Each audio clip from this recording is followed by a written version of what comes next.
Yeah, now tonight we're learning about the stories of survival coming from the storms that leveled parts of Mississippi. One business owner escaped with his life with just minutes to spare. Jaclyn Coleman continues our team coverage now from Columbia. And Nick, I'm here on the scene where we were at last night off of Old Foxworth Road. Behind me is a business called Jaclyn Customs. We talked to the owner and he says he and his employee were here last night and only had 5 minutes to get out. He says right now he's just glad to be okay and wants to see his business up and running as soon as possible. This was where I kept all my fabric at here.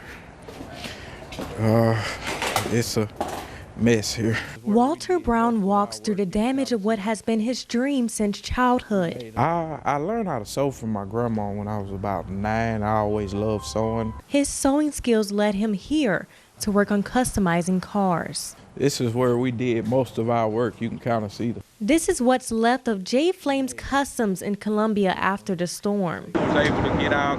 Somebody had called us and told us that it was touchdown in Foxworth. We had about 5 minutes to get out. Brown says that one phone call spared his life. The only thing on his mind was getting home to his 1-year-old son. So much he drove as far as he could to get away from the tornado. He left just in time to avoid its wrath. Probably about 2 minutes away from here before it hit. I could see the tornado in the rearview mirror. After it crashed and the tornado passed, Brown emerged to a devastating scene. Words can't even describe how I feel. And just next door, more devastation continued on down the strip of businesses.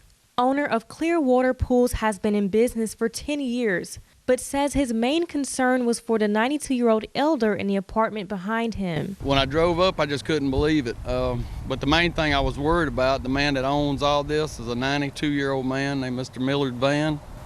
Very good man, and he lives up there in that upper building where he was. So I was worried about his welfare at the time more than I was his store. So when I found out he was okay, then I was okay. But store can be replaced, people can't. Businesses are gone, but the people still remain strong through the devastation. This was mostly where we worked at. Reporting in Columbia, Jaclyn Coleman, Fox 23 News.